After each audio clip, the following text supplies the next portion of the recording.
Hey, girl, hey. Hey, boy, hey. Good day, thinkers, thought leaders, progressives, and dreamers. I'm Craig the Writer Stewart. And I'm Derek J. And we are here with another conversation with Gay Like Me Conversation. And as you can see, we are not together tonight. I am at work because I have a job, unlike other people. Oh, this way. Which way are you? There you go. You're over here, Craig. To you, I'm not used to pointing. Oh, there you go. I'm not used to pointing right here. Right. But I had to work tonight, so I am at work on set, and what we're here to have this conversation with you guys. I'm extremely excited about. We came to you last. Was it last night? We came to you last night to give you a preview of what the conversation was, and tonight's conversation is: would you date someone HIV positive? And that's the question for tonight. And here's the thing. We want you guys to be as honest as possible. Hmm. I know that this is a very, very Well, touchy not as possible. We want you to be honest. Like Right, right, like not as we're not giving you a choice of honesty. Like right, if we're gonna talk about it, let's talk about it. If you guys right, have been on this, if you have heard our conversations before, we're not judgmental. Well, right. some of us are not. I'm not. And we want to hear the truth about your experience. We're not here to judge, just here to have an open conversation and an open forum about topics in our LGBTQ community of color that help us broaden our horizons and broaden our understanding. And the purpose of this conversation, as well as all of the conversations that we've done previously, is to bridge communities. It's to bridge, in this particular conversation, the bridge the HIV positive community and the HIV negative community. Mm-hmm. Because there are things, and I will just be completely forthcoming and tell you, there are things that people that are HIV negative talk about or discuss amongst themselves that they aren't always forthcoming about when people that are living with the virus are in the room. So again, Mm-hmm. the purpose of this conversation is not to offend anybody. We want you to speak from your perspective and from your vantage point. And those that are watching and listening, please allow people to have their perspective. Don't tear people up, bite them up. You know what I mean? Like, we're really trying to have an honest conversation so that everyone can really express themselves and be heard. That's the point of the Mm-hmm. conversation. So for those of you that are waiting in the below that, are part of the panel discussion tonight, it is completely up to you. If you want to disclose your status, I'm not going to ask that. If you'd like to disclose it, then that is completely up to you. Okay. And so that's where we'll start. So we'll start there. But before we get into it, let's answer the question. So do you want to go first, Craig, or do you want me to go first? Would you date someone HIV positive? You go Yeah. first. Um, would I knowingly date someone HIV positive? And last night I told you I don't think that I am mature enough or have enough knowledge on the subject right now to say yes. No, So no, it would be, huh? go ahead. I'm gonna wait till you finish. Yeah, yeah. So I'm saying, so yeah. So it would be in the stage I am in my life right now. I would say no. I wouldn't be able to. Um, and even though I'm not sexually active, but I do think you made your when you said somebody made a great point before is that if you wanted to have the option of having sex, without protection, you want to be able to do that and be able to do it with a clear mind. If that's the right word to say. Mhm.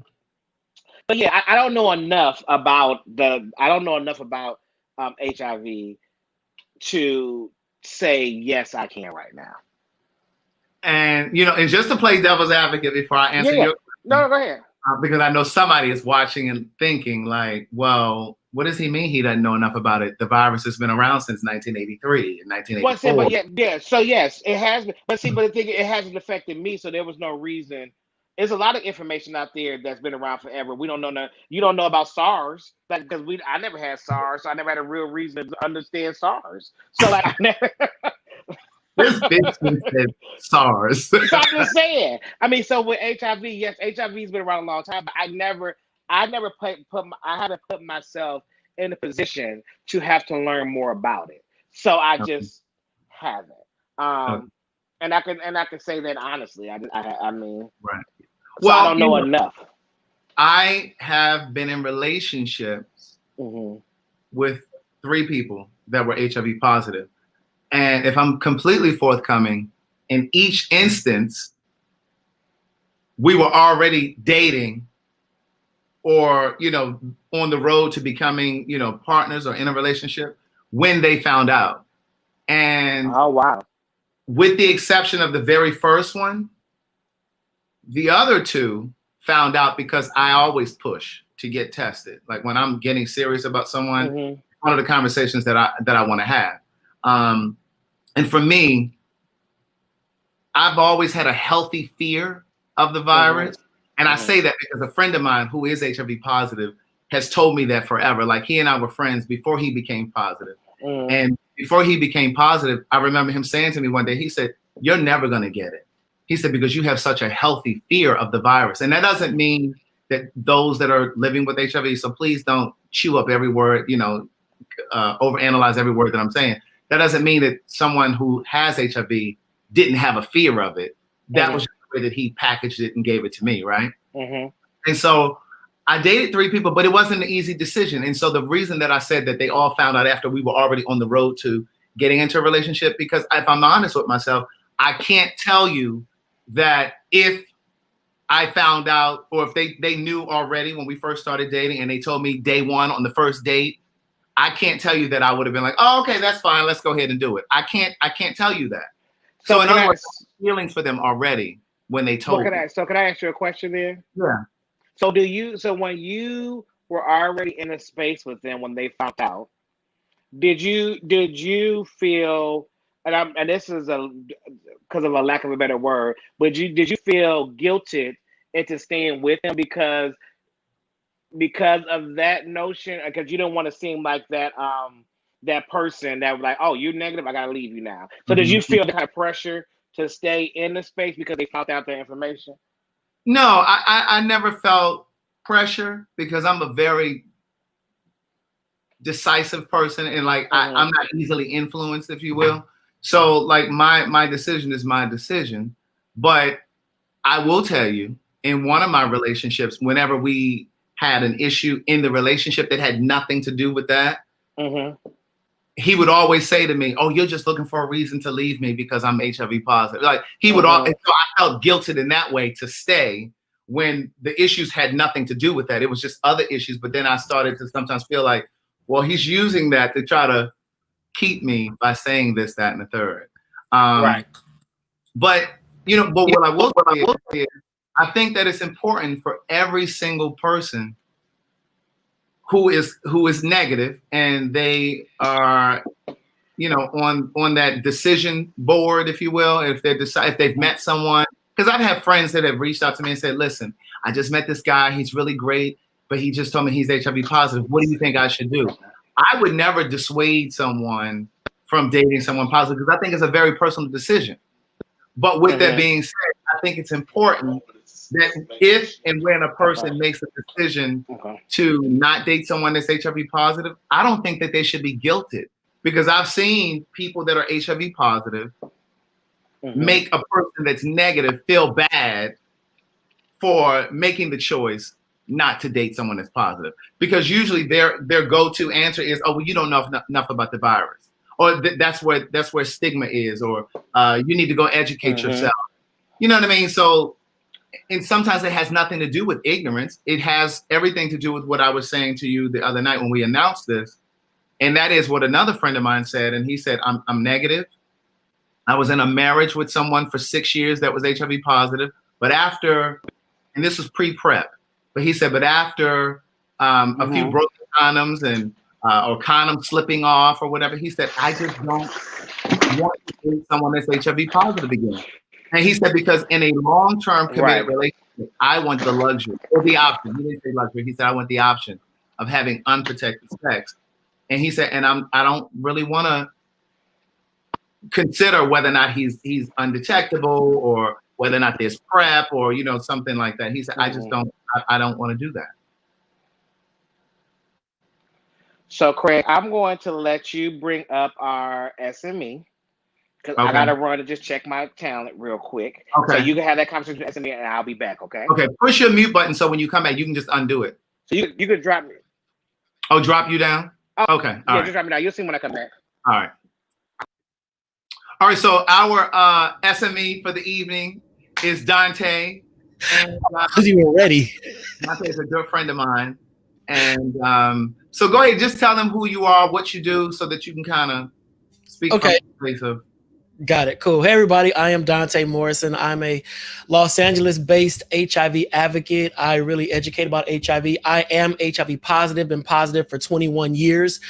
So I do a lot of conversations about just HIV awareness and basically educate people who are not living with HIV that how you can date someone with HIV, questions you should be asking.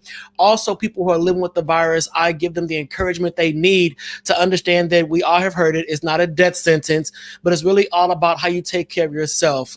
Similar to any kind of health disparity, you got to make sure that you're taking care of yourself, proper diet, exercise, all that kind of stuff, adhere to your medications and the whole gamut. Looking at the comments, it was interesting. And then listening to you and Derek J talk, it was also interesting at the different perspectives about HIV and people living with HIV and folks just saying, oh no, I would never. And that's cool. That's cool. I think back when I was first diagnosed, like the first few years, I was like, oh my God, everybody is just shaming me and this and this and this. And Craig, we've talked about this, people saying, oh my God, you got the sauce. You're dirty. Yeah, you got the sauce. You got a house in Vegas, HIV. House in Virginia, if you're on the East Coast. Listen, right. Or when you go on dating apps and you hear people ask, are you clean or dirty? And it's like, how are you associating living with HIV as being dirty? And I think one of the issues that I would just like to bring up that I think it's a fair question is for what are we doing to remove the stigma of HIV? Because I think a lot of concerns when it comes to people living with HIV and why some don't disclose is because there's still a lot of stigma, and stigma leads to ignorance. And ignorance is not a bad word. It's just really about lack of education. Mm-hmm. So what are we doing to make people who have HIV feel safe and comfortable to disclose their status? Fortunately, I'm at a space right now. I mean, I'm 48 years old, been positive since my 20s. And I'm like, if you don't know by now, listen, I got HIV. What you want to do? But a lot of folks have not reached that place of comfort with their status. And especially within the gay community. HIV is rampant within the gay community. And it just amazes me as an educator that we still don't have the in-depth conversations about this amongst Black gay men. And me and Craig always talk about it. We like all these Black gay dudes that say, I will never, you have and just didn't know it. Yeah, you have and just didn't. Right.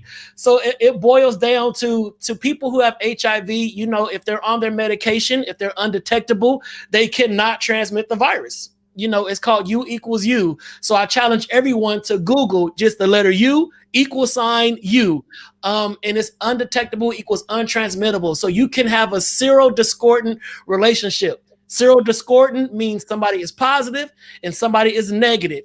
You come together. If the positive individual is on their medications and they are undetectable, the odds of you contracting HIV is slim to none. It's slim to none. But it really boils down to, Craig, is how bad do you want to get to know this individual? And is HIV the ultimate deal breaker? Because I know folks, they'll rather date a criminal, a domestic abuser, and all kind of stuff before they date someone living with HIV. And I'm just ask you this. I want to ask you this, and I want you to think about my question before you answer. All right. Now, how old were you when you became HIV positive? You told me before, but I can't remember now. I was 29. At 28 years old, mm-hmm. And I need you to think about this before you answer. Mm-hmm. At 28 years old, I would not have dated someone with HIV. You already knew where I was going with it. So for those people that are in the GED section, they have no clue what we're talking about. I was going to ask Dante, before you became HIV positive, when you were 28 years old, would you have dated someone HIV positive? No. So I appreciate that honesty. No. No. And a lot of it had to do, I mean, we're talking 20 years ago. A lot of it had to do, for one, the education was not out there within the Black community like it is now. Mm-hmm. You know, so my idea, you know, in 1999 of HIV was Tom Hanks in Philadelphia.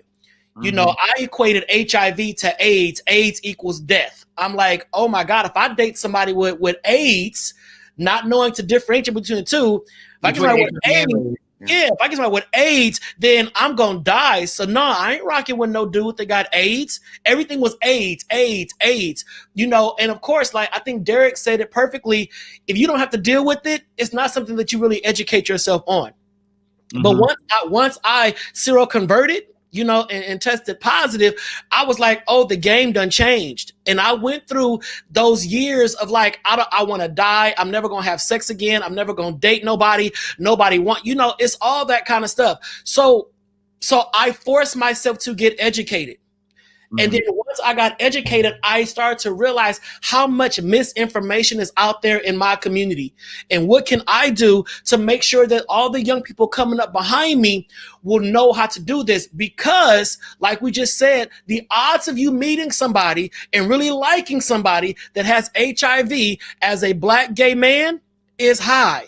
So how do you navigate that?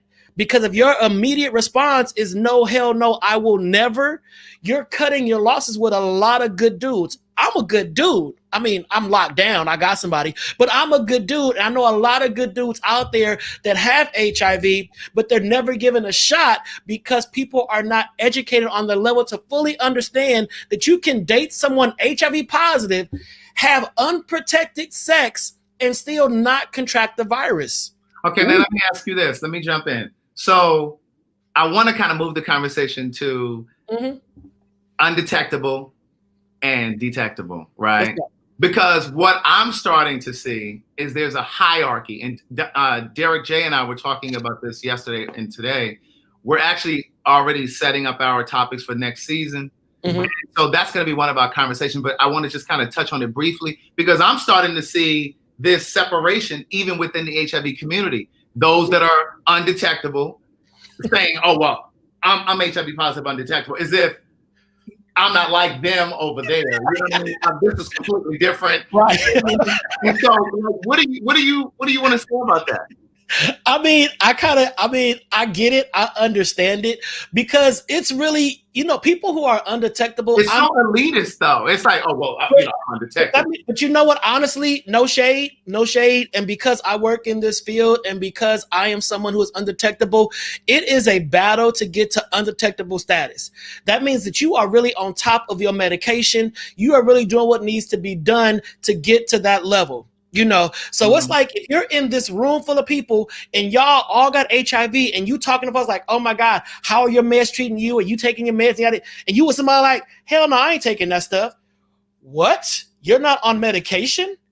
What's wrong with you? Why do you not want to take your medication? Your medication can elongate your life. Your medication can protect the persons you have sex with because you're undetectable. So it's like the conversation changes. So yeah, okay, let me move it a little bit more. Turn it some more. I'm in the car. That conversation about being undetectable and how it plays out on these mobile apps, Jacked, Grindr, etc.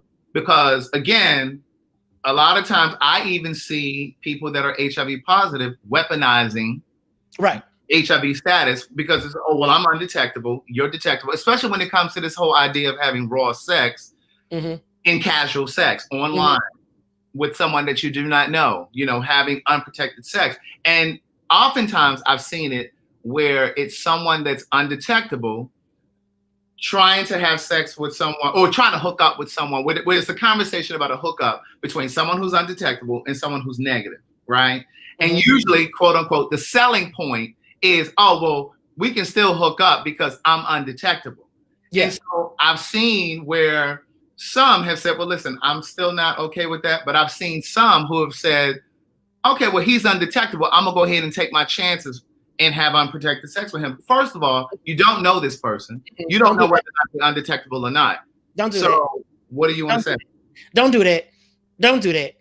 Don't do that because you're right. Undetectable, and now that the education is out there about undetectable equals untransmittable, yes, it is become a catchphrase. Kind of like praise the Lord, everybody. Everybody praise the Lord. It's like no, it's just it's a you don't want to do that. It's a soundbite.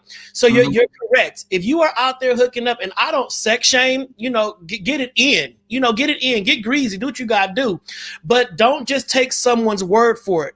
Because when it comes to getting with someone who is HIV positive, and we're talking about dating, relationships, that takes conversation. That takes trust. So you need to get in the moment with this person and say, "Yo, you said you're undetectable. Can you explain to me what undetectable means?" Since you want to say it so quickly, let me see your medications. Let's talk about what you're on. But my thing is, the reason why that is so dangerous to me is because you're essentially taking someone's word. Yeah. That they're, and even in the scope of a relationship or somebody you're dating, unless you're going to that doctor's appointment with that person, you don't know if they negative. I mean, if they're undetectable or not. Right. You do not know. Same way as someone tells you, "Oh, I just tested yesterday." Ironically, you tested yesterday, you want to smash right now. Okay, that still means nothing because we got the window period. Absolutely. And that's something we don't talk about. People run out and get these HIV tests. They get tested, they see the results, but they don't calculate how long those tests take to read accurately. Right. So it's 4 to 12 weeks to get a true result. And that's 4 to 12 weeks of you having to be celibate. That means no sex, oral, anal, or vaginal, and then go and get an HIV test. If you are still negative, after 12 weeks, then yes, you are now negative. But what happens, and we know how this goes in our community, Craig, we date quickly. We date for a month and we marry by month 2. And the thing about that is we'll meet somebody at the spot and we'll say, well, I'm not going to have sex with you until you get an HIV test. You go and get tested together. Yeah, that test comes back negative, but you got to realize you just met this person 2 weeks ago. So as of 2 weeks ago, yeah, they were negative, but they're still in the window period. They can seroconvert at any given moment. Exactly. So that means anybody they had sex with from the time you met them until 3 months prior, they could have been exposed to HIV. Now let's talk briefly about PrEP. Okay, PrEP. Because you have I want you to explain what PrEP is, because I know there's people that are watching that may not know what it is. Yeah. But I'm really on the fence with this PrEP thing, because I'm not getting on it. I just feel like I'm gonna listen. I just feel like my organs are good. I don't need you to be fucking up my kidneys. Your liver, density and shit to be fucking up in 5 to 7 years. So, but here's the question I want to ask you: what do you say to folk who are just kind of cavalier with this casual sex thing, just because somebody says, "Oh, I'm on PrEP," or just because they're on PrEP and they're like, "Oh, well, I'm on PrEP," and so they feel like it's a license to have unprotected sex. Now, what do you say to PrEP? Well, because I work in the field, I know that PrEP is effective. I work for an organization. We do provide PrEP and PEP. We don't talk about PEP at all. We have pre-exposure prophylaxis, which is PrEP, and post-exposure prophylaxis, which is PEP. So think about PEP, the post, like the morning after pill. So if you think you've been exposed, you have 72 hours to get on PEP, and that will decrease your chances of seroconverting. All right. But when it comes to PrEP, PrEP has become just this mindset of individuals like, well, syphilis, chlamydia, and gonorrhea, those are curable. If I get that, I'm good. But I hate using condoms. I'm on PrEP. Come on, let's smash. That's still risky. I wanted Dr. David Malbranch on here tonight because we did a podcast before, and we had a conversation where he has a personal experience with a friend of his that was on PrEP and seroconverted. Now, again, he doesn't know if the guy was using PrEP correctly, but just like condoms, PrEP is not 100%. So for those of you to think that it's a license to go out here and fuck raw, just because you on PrEP, not to mention the super gonorrhea and chlamydia and all these other things out here, you really are taking chances. And the key word is adherence. The key word is adherence. It's all about adherence. And the people that are on PrEP and then they end up contracting HIV, there's usually a lapse in how they took the medication. They may have missed a dose or two, or they started PrEP and didn't give it enough time to get fully in their system, and then they went out there and just started doing it. It takes some time for PrEP to get in your system to become fully effective. So you want to make sure that if you try any kind of biomedical HIV prevention strategy, that you are adhering to it 100%. 100%. There is no wiggle room. Similar to women that are on birth control pills, when they miss that day, they looking like, oh, I got to double up the next day. You can't double up with PrEP. You got to get back on that cycle, So, anything else, Craig? Well, no, that's it for now. But just hang around. I know you got about 20 more minutes for this, but I want to kind of move through the people that are here in the panel. Sure. I got you. All right. Hold on. All right, so I'm going to come to my friend Jonathan. Can you hear me? Hello. Yeah. Hey, how are you? Okay. I'm good. So you heard what we were saying, and I'm sure you had ideas of what you wanted to talk about when you came on here tonight. So what would you like to add? No, I didn't have no ideas, actually. I just knew that what the conversation was going to be about, and I wanted to just give my little 2 cents. Okay. What's your 2 cents? That I am positive and HIV positive. I've never heard about the hierarchy with the detectable, undetectable crew. However, I am undetectable. He said it was a battle. Dante said it was a battle becoming undetectable, and I don't know that to be my experience. I've been positive for 2 years, since 2018. I found out, like, not even trying to find out, I went to the doctor getting health insurance when I moved back to Charlotte. And, that's how I found out. I actually did get tested every 3 months. I was the guy that brought my friends, my aunt, my family to come get tested with me. In 2018 in March, I got tested in Dallas. Everything was good. Moving back to Charlotte in April, getting health insurance, going through that process of just relocating. That's when I was diagnosed and found out that I was positive.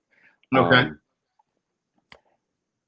From there, they instantly linked me up with the crew and the people that helps you and get you on meds and explain it to you. And from there, I want to say later that year, November, is when I became undetectable of 2018, and always been undetectable ever since. But I got tested regularly. Every 3 months was my thing. So I have two questions for you. Go ahead. I have two questions for you. Prior to becoming HIV positive 2 years ago, would you have dated someone positive prior to that? That's my first question. Second question is, since you're recently diagnosed, when do you think it's time? At what point do you think you disclose to someone? Like if you're dating someone or you're going to have sex with someone, at what point do you determine when you disclose? So those two questions I want to know. Okay. The first question, no, I was very vocal about that. And you would not have college.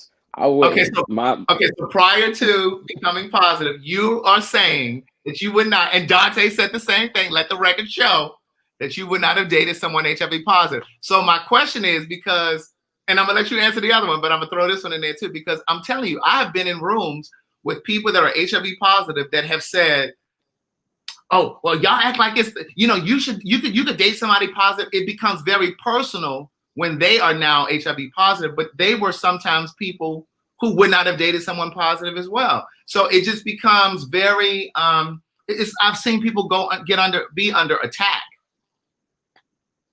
Right. And I understand that. I never was like that, go on attack mode. However, my mindset was I didn't give that to you. So why would I be with you and allow you to give that to me? It was very, and this was what, in college days, 2010, 2011. So for me, it was like, no, no, you know what I mean? And I was vocal, and I told friends who was positive, I had a real attitude about the situation, very vocal, and explained to them that it was your decision. You got it. It's your fault. You was reckless. Why would I be with you? And that's another misconception too, that people that are living with the virus were reckless, that they were whores, and they were out in bathhouses, and that's not the case. That's not always the case. So I do want to kind of put that in. But when do you Understood. determine when you're going to share with someone that you're positive? How do you know when to do that? It depends. Relationships or sex. Like sex, to be honest, I don't know if this is correct, but if you don't ask, I'm not giving you the information. So it's I know like a you lot don't of ask. people that are. I know a lot And of people that are so positive that have that same stance. it's And, bad. and I will say this in your defense, I personally think that it's the responsibility of both people. As a Correct. person that's HIV negative, I always ask. I ask.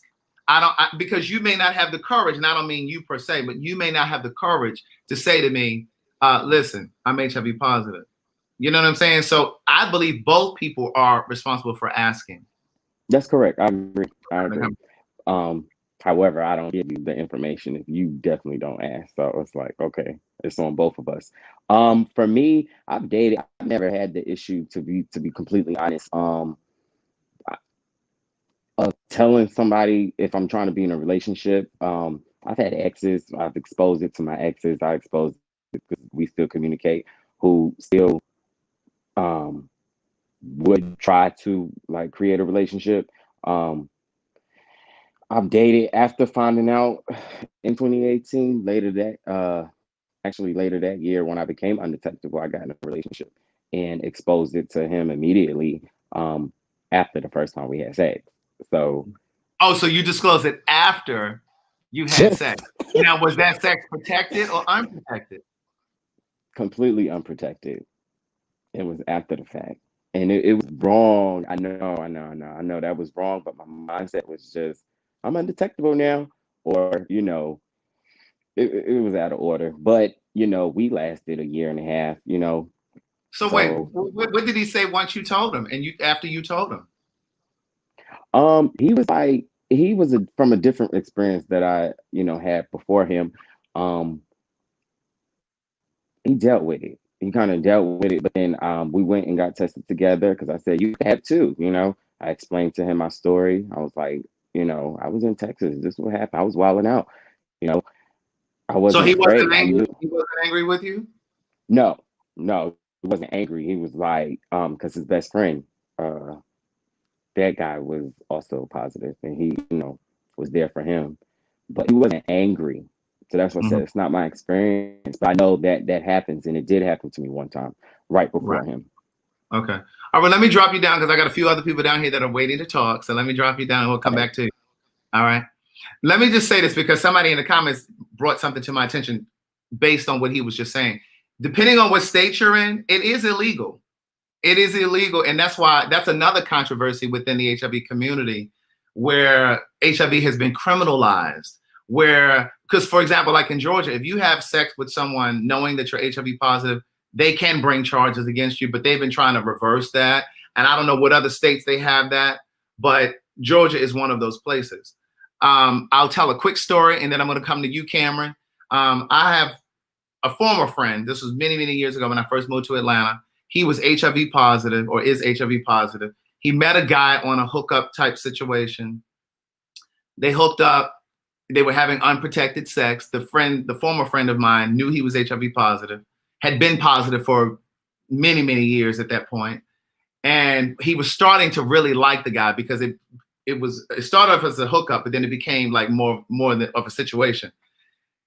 And his way of disclosing to the guy was to pretend that he had just found out. So he like pretended he was upset and he had just learned, he was crying and just doing this whole thing because he couldn't face the fact that he knowingly was having unprotected sex with this guy. But with that being said, I want to bring Cameron up because Cameron worked in HIV prevention for a long time, and I'm going to let him share like what his jobs entailed. Because I know you were at the CDC. What? Nothing. Um, so yeah, I have had a couple experiences. Um, just to give you a little background, I actually have done some field work where I go out and we actually interview people that just men who have sex with men. And what they try to do is they try to figure out, you know, what what we're thinking in the moment. Um, we're trying to figure out what it is that maybe, do we need more education? Do we need to be putting up magnums in the clubs because the other condoms aren't working? Things like that. So, but to talk about my experience. Well, before you tell your experience too, one of the things that you did working with the CDC also was you went into the offices of health professionals too, and you interviewed like the clients to make sure that the health professionals were treating them with dignity and Right. all that as well. So just to piggyback on that, yes. So for instance, we would go into the actual doctor's office to make sure that those that are positive are receiving the correct treatments, that they're staying on their meds, that they're going for their checkups, things like that. So the state is held reliable or it's not held reliable, but they are just trying to check to make sure that when you are going to your checkups, that you are getting the proper care and that you're staying on your meds, etc. Okay. So go ahead, tell us about your personal experience. I was in a relationship, and while in the relationship, it came up that they were positive. Me working in the field, when it fell on my plate, I was not ready for it. I really cared, and to this day still do care for this person, and it was just different at that time that, you know, when they exposed that they were positive,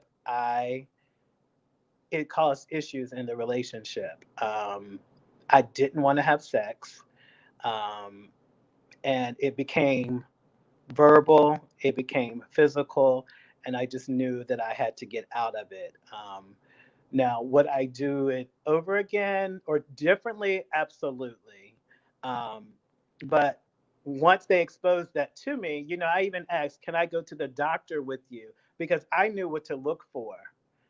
You can tell me like, and, you know, Jonathan said, you know, he was undetectable, but you can tell me that, but that's totally different from me as a negative, healthy person. I need to know. I want to go to the doctor with you, especially if we're going to be in this long term. I want to go to the doctor with you. I want to make sure that the numbers that I see are true, or what So you're would telling you? me is true. So now you're saying that you're a person that could handle dating someone that's HIV positive, but previously you couldn't. So my question to you now is, if you were dating someone that was HIV positive, but they were undetectable, and you went to the doctors with them, could you have unprotected sex with them? I don't know. I don't know. Like, I just, no, probably not, because my mind, like now, it's racing. Like, I think I would still be a little nervous. And believe me, you know, I am all about, you know, protecting and helping those that are, and whatever resources they need. To this day, I help health departments and CBOs get funded. So I don't know. Like, it's for me, it's scary. Right. All right. Let me move to somebody else. All right. Hold Thank on. you. All right. I am him. Yes. How are you? I'm good. How you doing, Craig? I'm well. So you've been listening. What are you thinking? What are you feeling? Things I agree with, things I don't agree with, but you know, that's their experience. Okay. What don't you agree with? Me and my friends argue about this all the time. So I have close people that are affected by HIV, and I know they don't disclose that information. Now, I agree that you should, it's the responsibility of both parties. I do agree with that, both parties. But you knowing that you have it and the effects that it have on you, I don't understand why would you want to expose that to someone else and walk away like is nothing. That's the part that I disagree with. The person, Dante, he did educate me on some things that I did not know about, honestly. I know that he said it was PrEP and then PEP, I think he said. But I'm currently on PrEP. Yes. So I'm fully aware of that, but I didn't know some other things that he was talking about. What weren't you aware of? Okay, so he said with you being undetectable, he said that you can have sex without no condoms and not transmit it, but there's still a chance. I'm quite sure there is. Like there's still a chance, and I feel like that chance is something that myself would not want to take per se. So have you dated someone positive before, or would you not? Okay, so I have dated someone positive. I have in the past. So I'm 30 years old, and I'm currently dating right now. And at this point, the answer is I wouldn't date someone that's currently positive, even though I have in the past. But in the past, I was looking for something more so just playing around, just, dibbling, dabbling, or whatever the case may be. But now that I want something with more longevity, I don't want to be taking PrEP for the rest of my life. That's something that I don't want to do. Then, I don't want to do that. Then secondly, it's going to come a point in my relationship where I'm going to have raw sex. Right. You know what I'm saying? And with that being, you know what I'm saying? And that's the truth. You know what I'm saying? But when I do that, I want to make sure it's after a long time and built up for that. And if I date someone that's positive, it's going to take that away as well. So, and like I said, if I was just having fun, I'm quite sure I have had sex with HIV positive people. Like, you know what I'm saying? I'm sure I have. But because the number of HIV positive Black gay men that are in the community are too great for you not to have. Right. Any of us. Right. But Craig, the thing about it was, so I came out at 14 years old. So when I came out at 14 years old, my father told me, boy, you're going to catch a disease that you can't get rid of. So when he said that to me, that scared me all the way up to like the age of 22.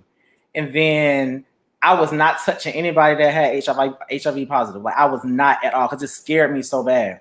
But then once I started getting friends that was contracting it, I started learning more about it. So I didn't have no problem dating anyone that was positive. Plus I was just having fun, a couple of months seeing somebody, it was no problem. But now that I want something more serious, I just can't foresee myself doing it. Okay. All right. Well, I'm going to drop you down and I'll come back to you. Okay. All right. I'm going to bring Dante back because Dante has to leave in like 3 or 4 minutes. So I want you to kind of bottom line everything that you just kind of heard or anything you wanted to say. Okay, I just think that, I'm loving the comments because I love how everybody's talking about this. It is a great conversation. I think one of the key words that I'm really starting to see right now is responsibility, and placing blame. And Craig, I think you said it earlier, how someone said you won't catch it because you're so conscious about health and so focused. But sometimes we have to understand that people that get HIV don't always get it from a jump off. They get it from someone that they love and trusted, and according to the CDC, most cases, that's where. I was for 2 years, and then we broke up on it. I had it. So it wasn't like I was out there hitting the block, every other weekend. I was in a relationship. I was in a relationship. I was in a full-on relationship with someone, and we broke up. Then I tested positive because the individual happened to step out one time, and brought it back home, and that's what happened. And then the partner after that did not disclose. So I think it comes down to conversations. We cannot be scared to have conversations. And I know that's not easy to do when you first meet somebody because HIV is not a normal conversation, but we gotta start talking. But here's my thing. 2 things I want to say to that. First, that's part of the reason why I don't know if I could really overcome infidelity in a relationship, because I just we don't have the luxury to play like that, right? Right. The second part of what you said was we need to start talking. See, for me, I just believe that if you can engage in something as intimate and personal as sex, sucking dick, eating ass, fucking raw, then you should be able to have the conversation and say, listen, Negro, when did you test positive? I mean, when did you last have an HIV test? What were your results? And here are my results, or let's go together. Because my thing is, if you can't have intimate conversations around sex, you shouldn't be having sex. And I think Craig, you also had a good subject when you guys brought up, and I know I won't take with the whole thing, but when you talked about, negative shaming. So much money now is being generated to prevent HIV and focus on getting folks into care and all that, that a lot of HIV negative people feel excluded from conversations because the conversation is always so pause focused, you know, and I get that. I have a lot of HIV negative friends that feel like their voice is not being heard at the table because if you don't have HIV, you don't qualify for certain benefits, you can't get certain housing, you don't get certain food, and depending on someone's socioeconomic status, HIV can also be a means to survival. Some people will contract HIV just intentionally just to get government assistance. I work with a lot of homeless youth and they're like, well, my friend who has HIV got his own apartment. He gets a stipend for groceries. He gets money for this. So I might as well go out there and catch it. It's called bug chasing. Bug chasing. So I might as well catch it because if I catch it, now I at least will have lodging. I'll have shelter. So we have to realize that HIV is bigger than the bedroom. You know, for some people, it's a source of survival, you know, and we got to shift the conversation from, oh my God, you need to tell. Well, it goes both ways. It goes both ways because when I tested people and they fall out on the floor crying and screaming, I get them up lovingly. And I say, well, did you ask the person if they had HIV? No, they should have told me. Nah. The onus is not on the person that's living with the virus. It's both sides. It's both sides. And I get it. People who are living with HIV, they should be responsible. But you got to understand, if you're going to be my jump off, I'm not telling every single jump off I got HIV. And it's the same way because I know people that have herpes, heterosexual people who have the same kind of trepidation about sharing that. But here's one of the things that I wanted to say real quick, and I don't know if you know this number, but when Derek and I were talking the other day, I said to him at one point, the number was for every single person that knows their status, there are 9 people who do not. So you very well may be laying down with someone who just don't know that they're positive. Mm-hmm. And it depends on the city you're in or the state you're in. DC, Atlanta, LA, Chicago, certain cities have higher rates of HIV, especially among Black gay men. Yeah. And down south, it's rampant because what can you do for free? Sex. If you broke, you may not can go to the club. You can't get your face beat by Derek J. You can't get none of that stuff done. But what you can do is you can have sex. You know, so when you're talking to a bunch of kids that they're bored because we've cut out youth centers, we have no music programs, we cut out after school programs, what can they do? Have sex? You know, so we have to begin to educate our kids on how to have sex in a healthy manner. You know, because our young gay boys are learning about sex from older gay men who are using them for their pleasure. And then once that kid turns 19 or 20, he done aged out. I don't want you no more. Now this 20-year-old kid is living with HIV. He hates all men now. He has trust issues. So he has no reason to tell anybody else his status because the person that gave it to him didn't give 2 shits about his existence. So it's a whole lot of levels of toxicity and mental health challenges that goes along with HIV.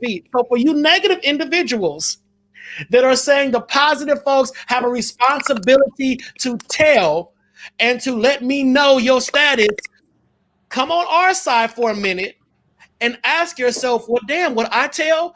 Craig, you asked me when I was 28, before I seroconverted to positive, would I have dated someone HIV positive? I answered no. So to all you negative people, my question to you, if you test positive tomorrow, are you going to tell all your sex partners that you have HIV? Well, so my... Oh, now you back. All right. I did a whole spiel for 45 minutes. Oh, no, why? You know, but I've been listening to you. So, but my thing is this.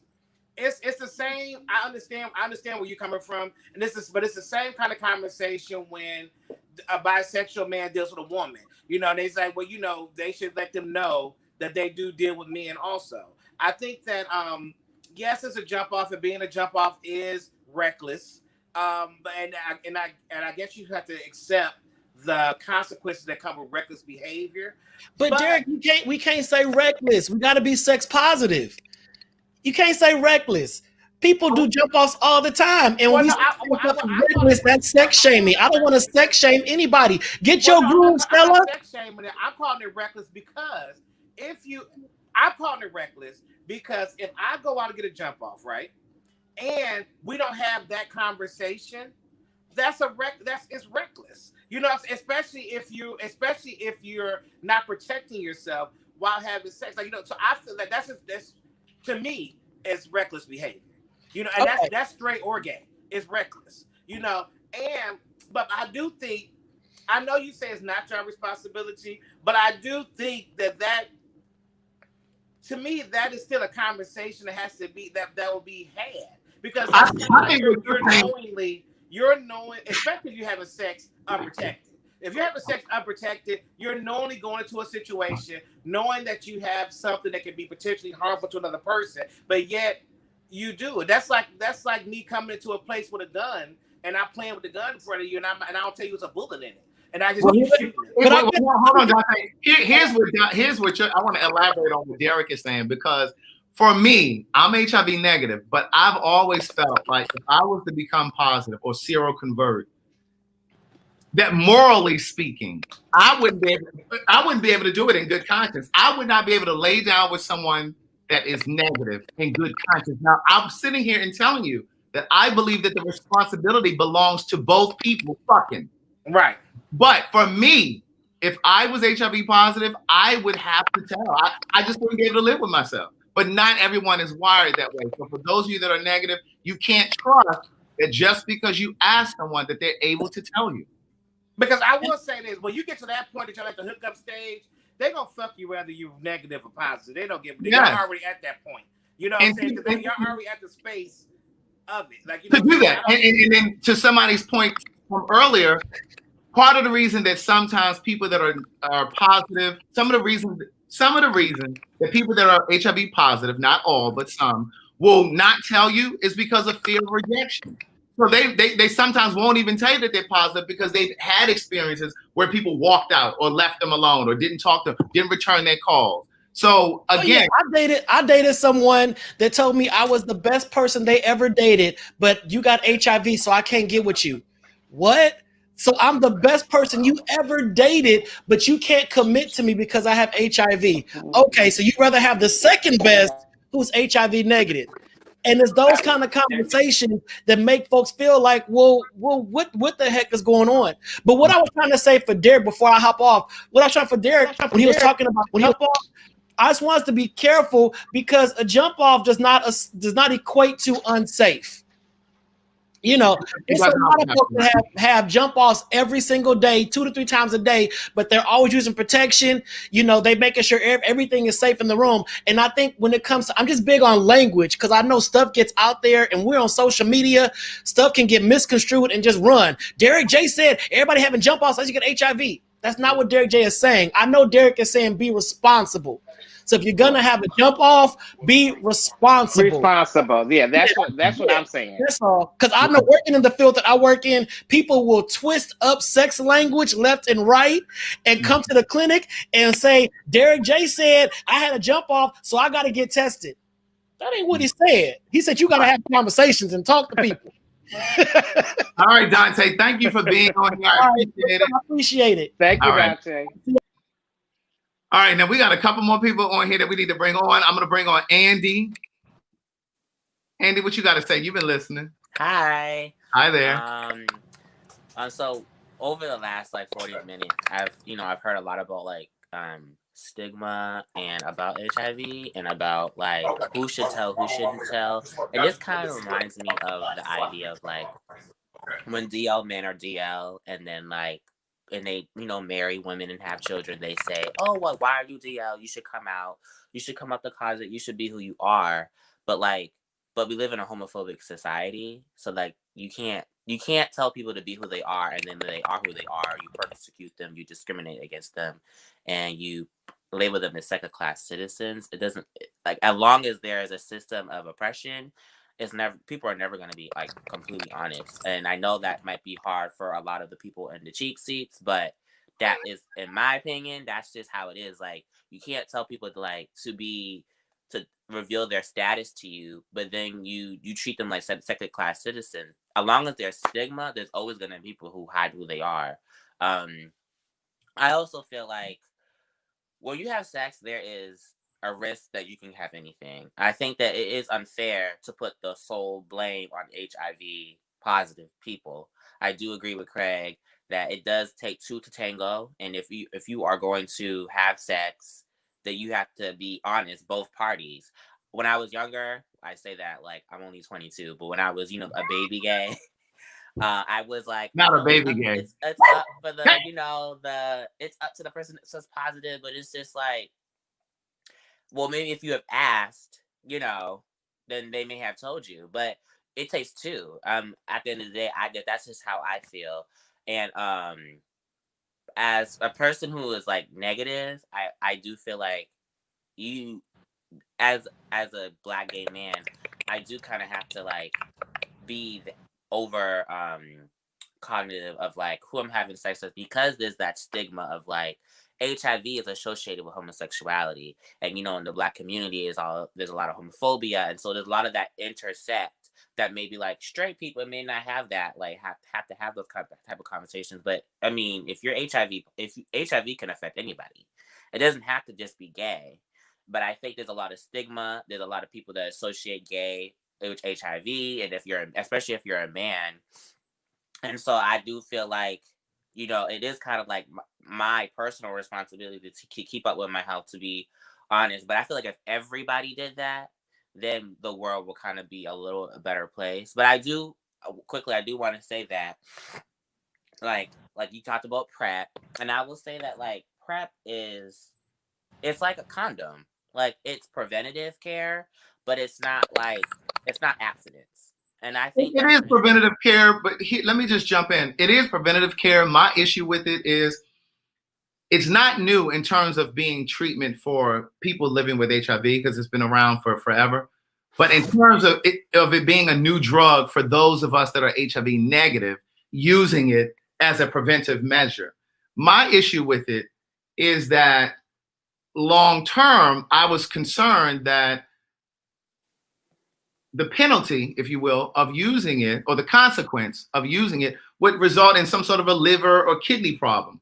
Now we're starting to see reports where people have bone density problems and kidney failure and this, that, and the third. And so for me, I understand that there's a need for something, some sort of a vaccination or whatever, but I just figured I would take my chances with my own judgment and using protection as opposed to using PrEP. And see, there's a lot of medical mistrust in the community because of the whole Tuskegee experiment and the way that, the pharmaceutical industry has used Black people for experimental purposes. Absolutely. So there's a lot of medical mistrust, right?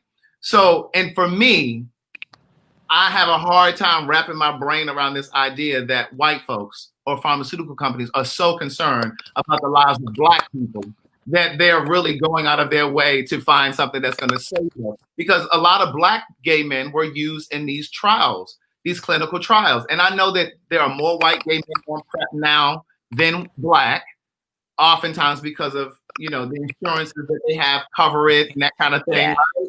But in the beginning, we were the guinea pigs.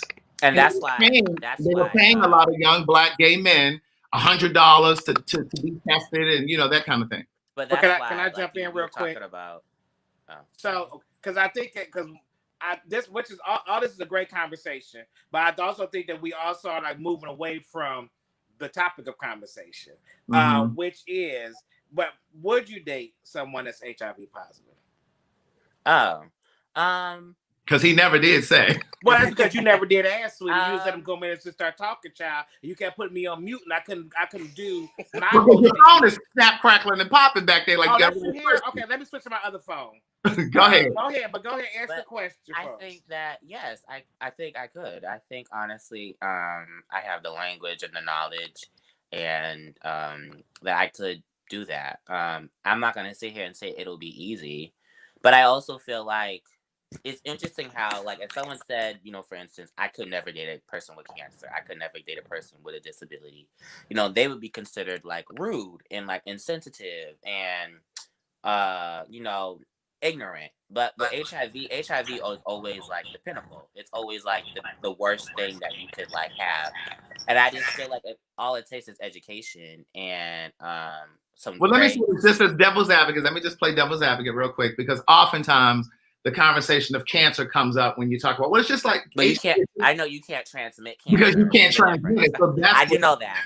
That's the difference. But I mean, we put up with all types of crap that you can't necessarily catch. I mean, like you said, domestic violence, drug abuse. We tolerate a lot of stuff. So it's interesting how people like to pick and choose.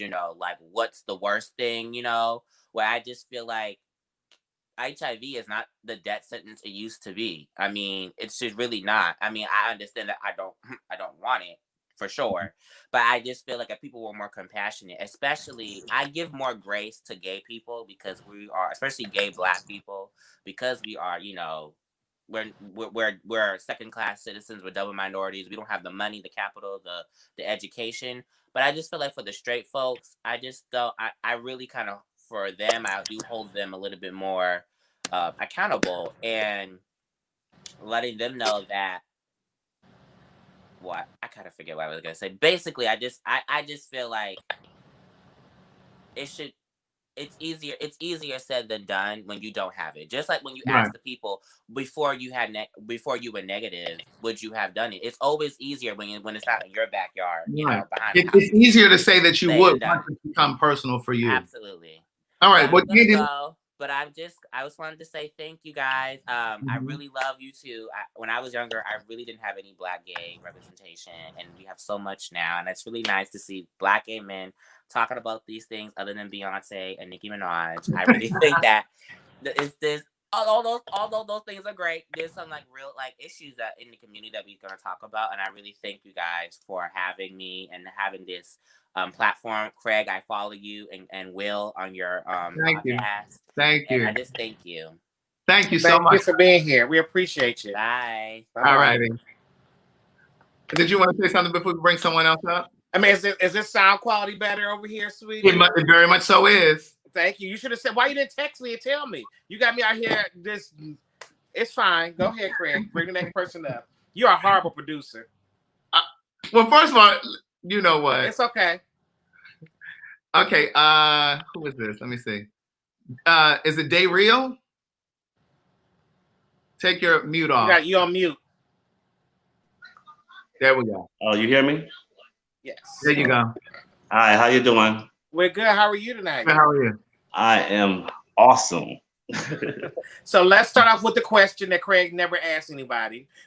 Would you date someone HIV positive? Yes, I will. Okay. And talk to me about that. Have you? Yes, I have. I'm 54 years old. Okay. I'm in New York City. Raised in Harlem, and I have a twist because I was in Michigan for 10 years in my 20s, and then a lot of my friends started passing away, getting sick, and then we started getting into more of organizations and conversations and going to meetings and stuff like that, and then when the whole thing opened up to me, and then I found out my father, he had AIDS. And then I dealt with that for a minute because he passed away.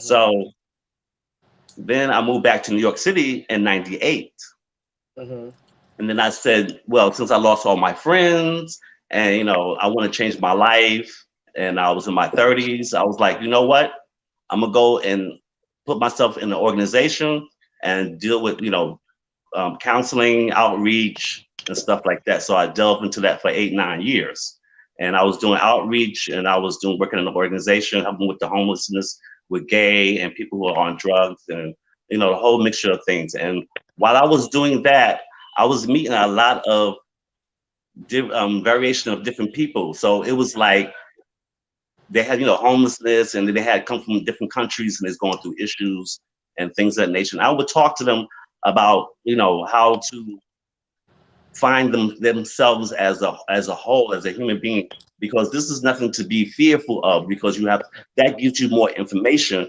about yourself. That gives you sit down with a book and read and say, about my human body and how it works and things of that nature, so that you can get to more of an understanding. So when I got diagnosed in 2011, and I was in my 40s, and It was, you know, it caught me off guard because it was like I always was practice safe sex with the guys I dated that were HIV positive. And at the time, when I first dated someone who was HIV positive, that was AZT at the time. And a lot of that was messing with their brain chemistries, and it was messing with their thinking abilities, and and sometimes their blood and stuff like that. People getting cancer, and then people were getting, you know, it was pancreas issues and stuff like that. So it was a lot of that going on at the time. But back to when I found out when I was diagnosed, it was not, you know, it was like a quick thing. It's like 1 month I wasn't, and then the next month I was. So it was like that. Let me ask you, let me jump in. So you said you always used condoms previously, and I'm just gonna assume that at some point you stopped using condoms, or was it a broken condom? No, I had a depression time. So it was like I was depressed about something that happened with my family, and then I was, you know, I had to jump off. It was crazy. And you didn't use protection that particular time. I didn't use protection. It was you know, looking back right now, it's like but it was just really crazy at the time. But when I went to the doctor and everything, they told me that I was HIV positive. You know, I went and saw a counselor and everything, and they told me what was going. But I was undetectable out the gate. Out the gate at the very beginning, because I take care of myself. I was always on point about what I eat. You know, forget fast foods. And okay, let me jump in again, Gabriel. Let me jump in again. So, have you ever experienced any type of discrimination, if you will, where you? Oh, of course. Here in New York City, please. So that's what. But that's what we want to know. Like, what is your dating like? Like, and then what is your dating like? And then when do you? Right. Well, currently right now, I'm in a relationship. Okay. And so at what point in your dating and with the relationship you're in now, at what point did you have that discussion with them? Well, we had that discussion out the gate. We had a discussion out the gate, but you know, it was like, you know, we had a hookup, and then, you know, it was a reintroduced because we caught each other back online again, and then we came back into each other's lives, and we had a discussion then really deeply about stuff like that. So do you think, so you heard our conversation earlier with Dante, do you think that is it your responsibility to disclose the information to people, or like, how do you feel about that conversation? Well, for that, it's for like jump offs. Yeah, jump offs. If you're not going, okay, if you meet someone on Adam for Adam, right? Or Grindr, okay, you meet people for that, and not trying to give them any time, but you know, but you meet people like that on there. They are a slew of people on there, and from my past, I've been on it. So it's been, oh, I don't want to date nobody HIV negative, or I don't want to date anybody HIV positive. It was a whole back and forth thing, because you know, you would put it on your profile and, you know, let people know, and then sometimes you get idiots, and then sometimes you get nice people. So at this point in time, at my age right now, like I'm in a relationship, he's right here, so it's like everything is cool and dandy as far as you need to disclose to those who you care about. Now, so have you ever had, let me jump in. Have you ever had unprotected sex on a jump off where you didn't disclose, or with someone that you may have known and you just didn't disclose?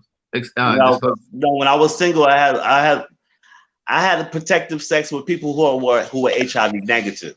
I had unprotected sex with people who were positive. Gotcha. Now, your relationship that you're in now, is he positive, or? You want me to disclose that? Yeah. Yes, he is. Okay. So y'all was able to have that conversation. And how long y'all been together? You know, we ask a lot of questions around here. It's been a year and a month. Okay. Listen. So he just said that, you know, whenever he dates someone that's positive, he has unprotected sex. So you know they fucking. I know that's right, they real.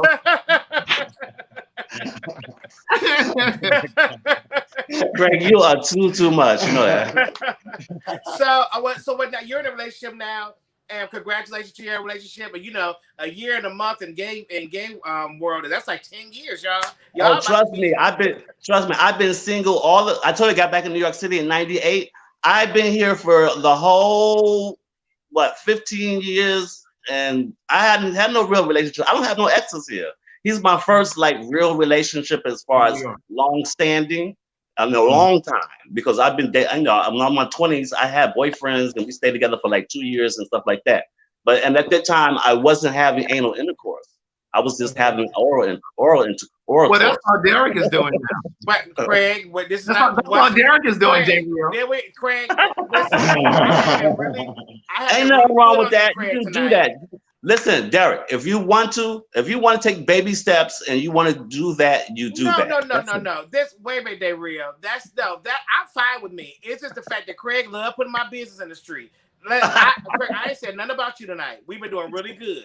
We have been doing okay. So just stay. If you want to jump it off, you tried to pull me together a moment ago about how I'm stupid. But wait a minute. If you want to jump it off tonight, we can. But let me just say this one last thing. Day real. You think he needs to take baby steps? He's getting a little too old to be taking baby steps still. Okay, he needs to go ahead and step. But being that we're in the coronavirus pandemic, and and then also it also takes time for him to say, okay, let me really look at my playing field, my environment, and make sure that I can move the way I can move without making any mistakes. Work yourself out. Work the way you want to work it. That's all I'm saying. Mm-hmm. But thank you so much, DeReal, and thank you for sharing your story with you. I also want to say to everybody who is HIV positive out there, it is time in 2020, going further in the future, it's time to stop having any shame about this this virus. We got a new virus now, so we need to stop having shame about this virus and worry about the next virus that's coming up. Everybody have a great night.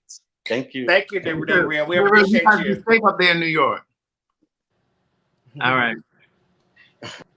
And I want you guys, and I want to make sure everybody is very, very clear. When we talk about these hookup sites like Adam for Adam and Jacked and Grindr and those things, those nature, we are not bashing those sites because that's where Craig met Carlton at. So, you can find true love off of these sites. What you say? Carlton and I did not meet on any hookup site. I wasn't supposed to tell them. Carlton and I did not meet up on a hookup. Okay, You bitch. Okay, so we met through Will, I'm sorry. I try to keep your tea in my cup, but see, sometimes a little bit. There was no tea there. And it's fine. It's okay. Wait a minute. Wait a minute. And for my friend, somebody who just said Craig telling Derek's business. Derek told that himself on the live. But Craig, we had this conversation 5 shows ago that you don't got to bring it up every fucking show. You brought it up last night. I just got to keep you honest when you get real uppity. I wasn't up. I didn't say nothing. You brought it up last night. You bring it up today. You brought it up last week. You bring it up every day. Derek, we got 2 more people. You must want me to orally pressure you or something, honey, because you sure like talk about it a lot. You're my sister. I can't do that with you, girl. I don't play those type of games. Hey, Antoine. How you doing, Antoine? Hey, Antoine. Unmute yourself. How are you? What, can we hear him? Hear me?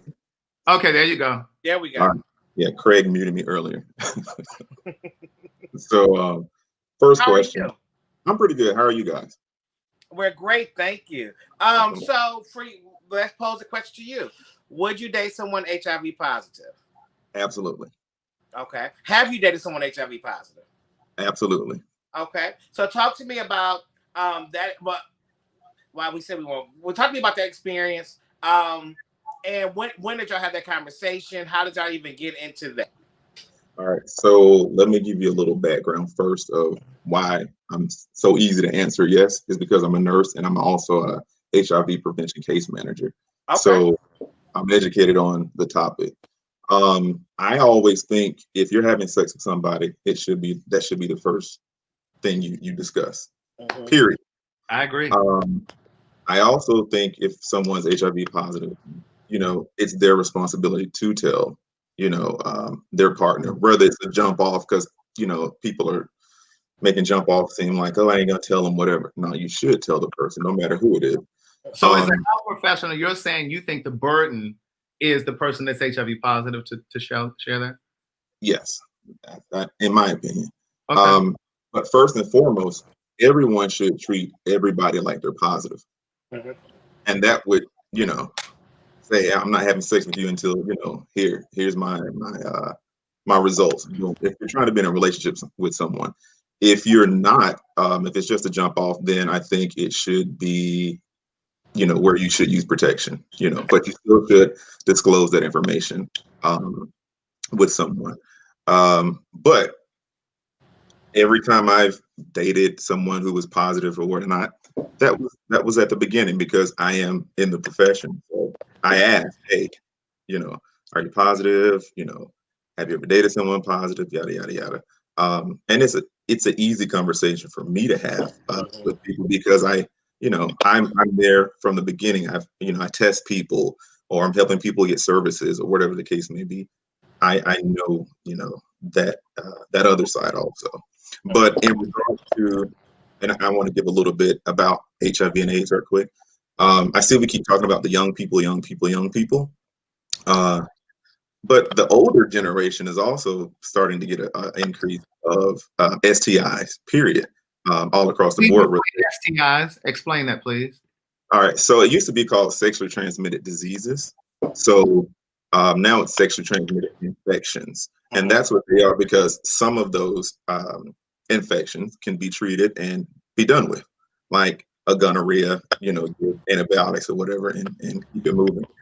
But in regards to people saying, we need to teach the younger guys, younger girls, what have you, we forget about the older population. There's one little thing that was a blessing for some, which was Viagra and Cialis. We don't talk about how you have these guys who were 60, 65, 70 now having sex. And with them having sex, they have unprotected sex because now you have these old heads who are out here, oh, I'm not putting on a condom. You must be crazy. Or I'm keeping it 100. Or once a month, they're getting their social security checks and they're going out on the little corner and having a little fun with whomever, male or female. And they're being exposed. And so that's why. Let me add something in there too. You got to consider people who are widows or widowers after being married for 30, 40 years and not using condoms. And then they're back out in the dating world. So that also factors in as well. And just to even give a little insight on the older crowd, here in Florida, there have been a few of the retiree communities, their nudist retirement communities. They've had, numbers increase with gonorrhea, syphilis, the super gonorrhea. So, you just have to, be mindful that it's not just a young thing. You also have to remember the older people are also are getting exposed also. But in regards to, I want to give a little bit about the dating sites, and people always ask why the virus and STIs themselves are increasing. Well, sex for MSM, men seeking men, is more accessible. You think about the 70s, 80s, and 90s, it wasn't a thing. It was all on the hush. So now you have apps like Grindr, Scruff, BBC. You're meeting people off of Facebook, whatever the platform is. It's easier. They don't have to hide. They don't have to, feel like, oh shit, somebody's going to see me, over here. So let me pull you back though. So you said that as a health professional, you would date someone HIV positive, correct? Absolutely. Okay, so for someone that's undetectable, would you have unprotected sex with someone who's undetectable? If I were on PrEP, yes. What if you're not on PrEP? That means no. That means I want to hear him say it. I mean, no. They would have to be on PrEP. I want to hear him say it, daughter, because you have a lot of folk that are out here having unprotected sex with people that are undetectable and they're not even on PrEP. So I wanted to hear him say it. Exactly. Because a lot of people have this misconception that, oh, well, they're saying that, not us, but the pharmaceutical company and the HIV AIDS drug companies are saying, oh, well, it's untransmittable, da-da-da-da. So you got people that think they can just jump out here on a dick and be okay.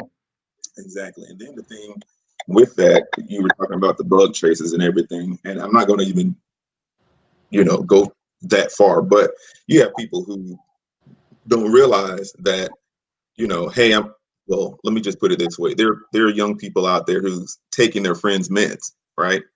Never had any blood work, knowing they're positive, but, well, they're using it as a form of PrEP. So they might get on a med called Biktarvy, and they would use their homeboy's medication. Well, if I use their HIV meds, then I won't get it, and they'd have no clue, because they're not educated, and that's part of the problem, with the whole stigma. The education is not there. You don't, especially here in the South, you don't have the churches allowing people to come in talking about HIV like they should. Here in Florida, it's the Bible Belt, so you don't have a lot of resources for people who can actually have a conversation and say, hey, I see people like me in this setting. How can I be educated on something like HIV or AIDS? But we don't have it, and especially in the African American community. And one other note, Craig, right quick. You asked Dante earlier, or you mentioned something about the percentage of people in the U.S. It used to be 1 to 9.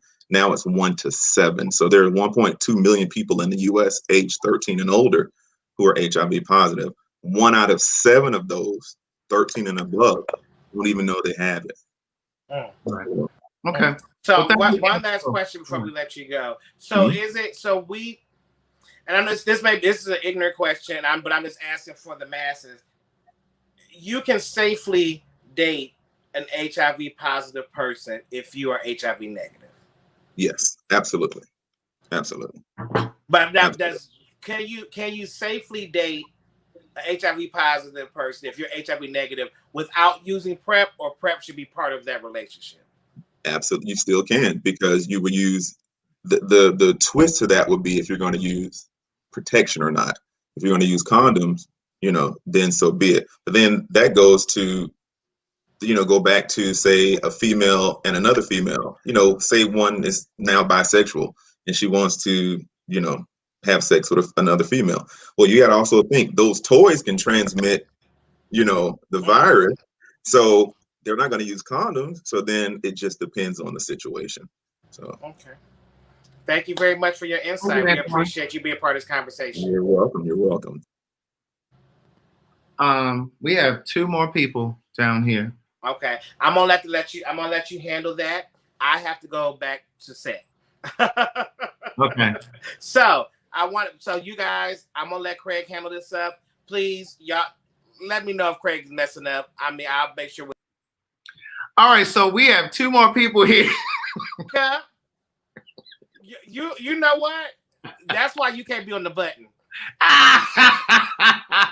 Oh my God. I want to say, I want to personally thank all the participants that were being part of the show. We have 2 more people left that Craig will, long-windedly have a conversation with. And don't you press that button, Craig. I'm not gonna press it. Go ahead. But I want to thank you guys for being part of it. I have to go back to work, and I will see you guys in 2 weeks for our next conversation. All right, bye, you guys.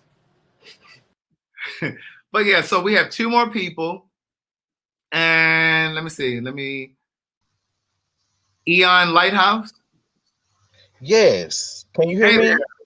I can hear you. I saw you in the comments, and I dropped the link because I saw your, you wanted to come on and say something. So what did you want to say? So the first question is, would you date someone HIV positive or not? In the past, I would, but knowing that all what you all have been discussing now, I don't think it's a good idea to. Mm-hmm. It all depends on how can I put it? How you fall for somebody. And it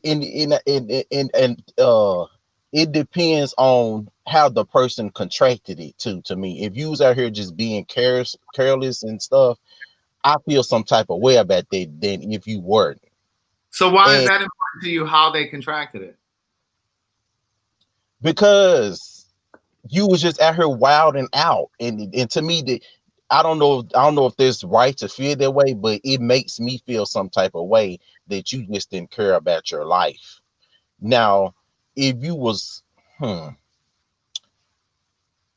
yeah, I'm just gonna put it like that. If you was out here wilding out and stuff, I feel some type of way about that. And so, what if they weren't? What if they contracted it from a previous relationship? That's different. So you would be okay with dating someone if they contracted it in an acceptable way in your opinion? Is that what you're saying? I think we may have lost him. All right, let me go to this last person, and then I'm going to come back to all of you if you want to have some final word. Tatiana, are you there? Take your mute button off, or maybe I. Yes, I am. Hey there. I'm the last person, so I've gathered a lot of information, and I'm not in the LGBTQ community, but my sister is. And listening to everything. I'm 22, by the way. They were like, she don't really know anything, but I've been listening to everything y'all said. It was very educational. I wanted to make my statement and say, I don't think I'm mature enough to date someone with HIV or with AIDS. Considering my age, I'm still learning things. My mom is still coaching me on, watch your tongue with a man, why you snap so hard. So I'm still learning those small things versus working with something and dealing with something so massive as dating someone with HIV. And I wanted to add to the last panelist when he said about the recklessness. I believe, if my mom will correct me if not, because she'll text me, my aunt had a blood transfusion. You can get it through that. So it's not about people just, out here having sex wild and doing all these different things. You can have it, without even knowing. My grandmother was against blood transfusion. Well, they screen the blood now. Let me just say that. They do screen the blood now. It was back in the 80s. Right. Before I was even thought of. So I didn't get to meet her. It was my grandmother's sister. Also, I was thinking about all of that. They do that now. So you have to consider all of that. But I don't think I'll be mature to do it. The only way I feel like, and then I'll feel betrayed if this happened, if they was to lie to me. If I was to find out, because my mom was texting me a few minutes ago and was asking, what you do if you were in love and you didn't know? Then she asked me, do I ask all of my my partners, when I was in a relationship, have they had it? Now, I'm from Mobile, Alabama. I've had people, just amongst, the younger crowd, in the mid-age crowd, they joke about STDs. I don't know if you know about NBA Youngboy, the young rapper. He came out and put his song that he had herpes. Before that came out, the younger crowd was like, ugh. Now, when he said it, everybody, they're kind of free about it. They're, NBA Youngboy got herpes. They joke about that type of stuff. Now, when I got with my last boyfriend, like before we had sex, I was just feeling him out. He was my coworker, and I was talking to him, and I was like, have you ever had any STDs or anything like that? And he came and he said, I had chlamydia in the past years. That's not nowhere near equal to AIDS or HIV, but I was kind of like, kind of shocked. I didn't know how to take it. Of course, I went on with the relationship because it would, he got cured for it, and it was before my time. But I did respect him enough because some people don't even want to come out about STDs or STIs. They don't even want to come out about that. So I did respect him for that, being in the straight community, because that is not something people, especially, I'm just going to say in my city. I can't speak about Atlanta or Birmingham, Alabama, Montgomery, but I know a lot of people here in my city. So that is not a conversation that comes up. Like, I was going live on my Facebook. It was people tuning in and watching till they heard what we were talking about. They exited off. Only a few of my close family and friends were still watching, and I was telling them to come on YouTube and watch it. But that's a conversation no one is ready to have. And everyone just ill and awe at it. But I got a lot of education from it. I can pass this, information on until my friends and my sister, in the LGBT. I'm trying to get everyone here to watch it. So that is it's a lot of stuff that I learned. Right. Okay, Tatiana, thank you. I appreciate it. Thank you. All righty. All right, so I'm gonna come back around to the people that have been watching. Antoine, I Am Him, Jonathan. If you guys want to make any final statements. And I know that I have some heterosexual women in the comments, and they're asking, well, what about us? Why is this conversation so gay focused?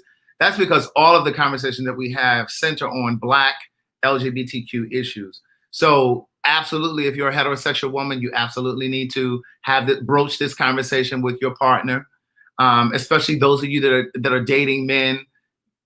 that are in prison, that were in prison, that just came home from prison. Like, these are conversations that you need to have. And oftentimes, whether you're a heterosexual woman or a Black gay man, oftentimes people don't have this conversation because they believe that the relationship is so fragile that if you touch the subject, that it's going to fall apart. And if it is, then it just needs to fall apart. But you need to always take care of yourself and protect yourself and ask questions, because I believe a part of taking care of yourself is telling people how you feel. And with that being said, I'm going to jump back to I Am Him. Did you have any final words, anything you wanted to say? Take your, let me see. Unmute the thing, unmute it. Okay. Can you hear me? Yeah, go ahead. Can you hear me? Yes. Okay, so only thing I just wanted to say was you said something that previously, I think last night, or if you didn't say it today, you said earlier that your friend was undetectable at first, and then he had a lot of stress, and then it all changed and all of that. So my thing is, again, even if you're dating someone that's undetectable, I mean, are you gonna go to the doctor every single time their stress level go up? I mean, that's just a big chance. And lastly, the last thing I want to say is, no, I'm surprised no one actually touched on it tonight, but in the gay relationship, they say that bottoms are more acceptable to actually contracting it more so than tops. And I think they actually have a role to play with it as well. But I mean, like I said, right. So I mean, but ultimately, I just feel like just know your status. And like I said, and another thing you did say that I agree on was morally, I personally don't think that I could sleep with someone knowing that I have it, even if a hookup, whatever the case may be. I don't think personally I could do that. I don't feel like I could sleep right knowing that I just possibly get that to someone. Right. All right. Thank you. I Am Him. I appreciate it. Thank you. All right. Be safe. Take care. Antoine, final word. Yes, sir. Let me piggyback on I Am Him's statement about. Oh, can you hear me? Mm-hmm. Okay. His statement about bottoms being easily, they can contract it a lot easier. But you also have to remember guys who are also uncircumcised, can contract it a lot easier also. So it's not just the bottoms, but on that also, people who may have a canker sore in their mouth and you have an oral sex, or that you just had a root canal, just had a canal. Or brushing your teeth, brushing your gums very hard with a hard toothbrush. It's all reasons and ways you can get it. But one other thing I wanted to say is people also forget about tattoos. In the hood, you're having all these people have these hood tattoo parties now, right? That's becoming a thing. They're saying, I have people tell me all the time, hey, I watched the tattoo artist change the needle. And I'm like, yeah, but you didn't have him change the ink. So it defeats the purpose. And then they look at me like, oh shit, I didn't think of that. But yeah, that was all I wanted to say. Well, thank you, Antoine. I appreciate you for joining tonight. You're welcome, sir. All right. Jonathan, any final words? Take your mute off for me, please. Go ahead. You can hear me?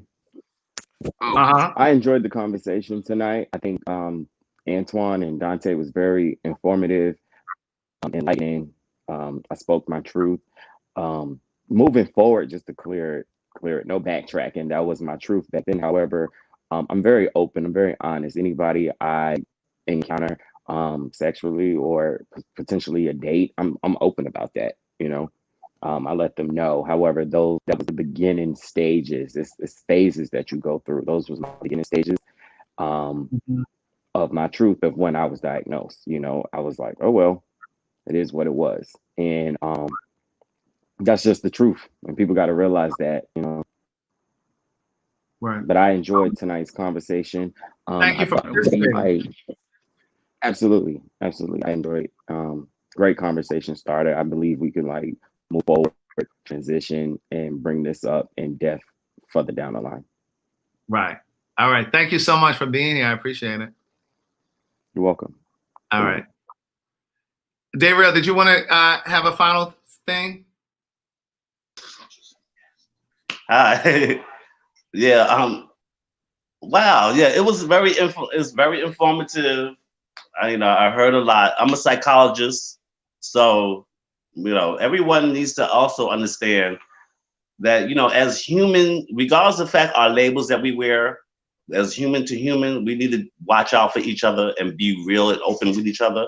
And if relationships you don't get with people because of what they look like in appearance or what they got in their pockets, because those are things that trip you up to have HIV, to get HIV, to get STIs. So you have to be open with other people. And if those people are not open with you, then you know to move on and find someone who will be. Right. And thank y'all for having this conversation with us tonight. Will be watching y'all because I am supportive of everyone on this planet. So thank you so much. I appreciate it. Thank you. You have a nice evening. You too. All right, so listen, this is the end of this particular conversation for tonight. I want to go ahead and announce our final conversation for this season.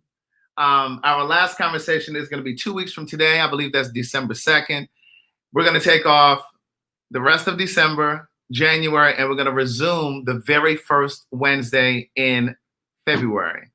So in that month's time, or that 2-month period, we're going to be working on some stuff. So if you want to support us, you can here. My Cash App is there. But our very last conversation is single LGBTQ. I know the flyer says gay, and you're over 30. So we want to hear from those people that are single, LGBTQ, and you're over 30 years old. Okay?